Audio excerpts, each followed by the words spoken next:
1990களில் மிகவும் பிரபலமாக பொதுமக்கள்லாம் வந்து பேசி கொண்ட ஒரு குற்றம், கல்லூரியில் ஒரு பெண் வந்து 2, 3 ஆண்கள் கேலி செய்ததால் அந்த பெண் வந்து அவங்களுக்கு பயந்து ஓடும்போது விபத்து ஏற்பட்டு இறந்து போகிறாங்க. அப்போ அந்த 1990களில் இந்த விஷயம் மிகப்பெரிய விஷயமாக பார்க்கப்பட்டது. ஏன்னா ஒரு பெண் வந்து வீட்டில் இருக்கும் பொழுதே அவளுக்கு நிறைய இன்னல்கள் இருக்குது. அப்படிங்கும்போது வீட்டை தாண்டி படிக்க வரக்கூடிய இடத்துலங்கும்போது அங்கேயும் அவர்கள் வந்து பல சவால்களை சந்திக்க வேண்டியது இருக்குது. அப்போ தான் வந்து இந்த கேலி வதை தடுப்பு சட்டம் என்பதே வந்து கொண்டு வரப்பட்டது. அது வரையிலுமே ஒரு பெண்ணுக்கு இது போன்ற ஒரு சூழ்நிலை, அவளுக்கு இது போன்ற ஒரு நிலை ஏற்படுமா நம்ம யாருமே யோசிச்சிருக்க மாட்டோம்.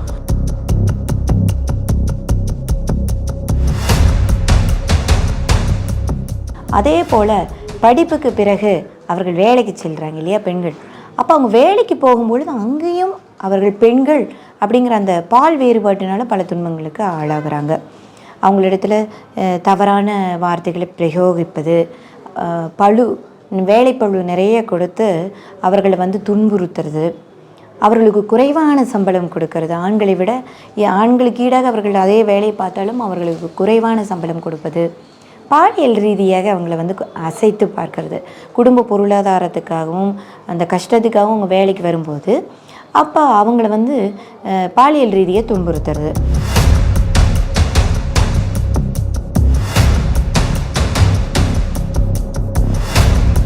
இப்போ வந்து சில இடங்களில் வந்து கற்பழிப்பு வரையிலுமே அவங்க பாதிக்கப்படுறாங்க. அந்த மாதிரி குற்றம் அவர்களுக்கு எதிராக செயல்படும் போது இந்திய தண்டனை சட்டத்தின் கீழே அது ஒரு கடுமையான குற்றமாக தண்டிக்கப்படுகிறது.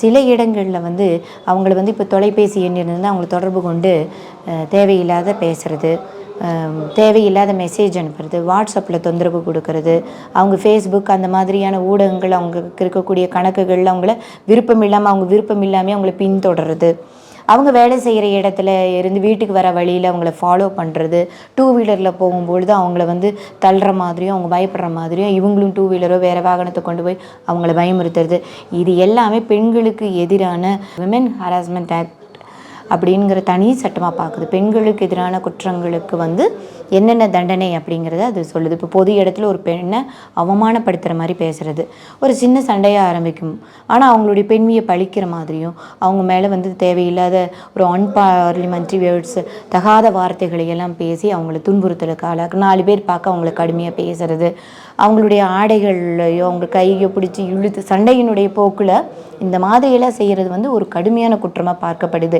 ஒரு பெண்ணை அடித்து துன்புறுத்துதல் அப்படிங்கிற அந்த பிரிவிலிருந்து இந்திய தண்டனை சட்டத்திலிருந்து 498A அப்படிங்கிற பிரிவிலிருந்து தனியாகவே ஒரு சட்டம் பிறந்தது.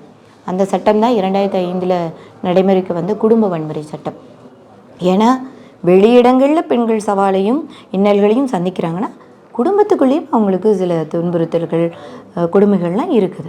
இப்போ பாருங்கள், வரதட்சணை கேட்டு துன்புறுத்துறது, அது மட்டும் இல்லாமல் வீட்டு வேலைகளை எல்லாம் இப்போ வந்து அந்த வீட்டில் மாமனார் மாமியார் இருக்காங்கன்னா அவங்களுடைய பெண் இருக்காங்கன்னா உடனே மருமகள்கிட்டயே எல்லா வேலையும் சொல்கிறது, அவங்கள ஒரு அடிமை போல் இப்போ இதெல்லாம் மன ரீதியாக ஒரு பொருளாதார ரீதியாக அவங்கள துன்புறுத்தலுக்கு ஆளாக்கக்கூடிய ஒரு விஷயமா இருக்கும் பொழுது அது குடும்பத்துக்குள்ளே தான் அப்படியும் இருந்தாலும் அதுவும் ஒரு வன்முறை தான். அப்படிங்கிறனால தான் குடும்ப வன்முறை தடுப்பு சட்டம் என்ற ஒரு தனி சட்டம் வந்து இதுவும் ஒரு தனி நீதிமன்றத்தின் மூலமாக விசாரிக்கப்படக்கூடிய வழக்காக தான் இருக்குது. டொமஸ்டிக் வயலன்ஸ் ஆக்டுங்கிறதுக்கு தனி நீதிமன்றம் இருக்குது. இந்த வழக்கு நடைமுறைகளை விரைந்து நடத்துவதற்கும் உடனடியாக நிவாரணம் கொடுப்பதற்குமாக இந்த சட்டம் உருவாக்கப்பட்டிருக்கிறது.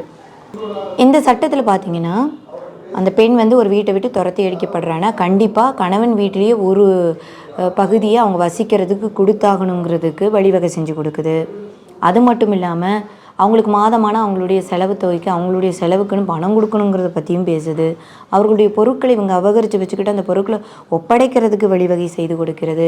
அவர்களுக்கு இந்த துன்புறுத்தல் செஞ்சதுக்காக அவங்களுக்கு தண்டனையும் கொடுக்கிறது. இது போன்ற நிறைய பாதுகாப்பு இந்த குடும்ப வன்முறைக்கு உட்பட்ட பெண்களுக்கு என்னென்ன விதமான பாதுகாப்புகளையும் அவங்களுக்கான உரிமைகளை நிலைநாட்ட முடியுமோ அத்தனையும் இந்த சட்டம் செய்து கொடுக்கிறது.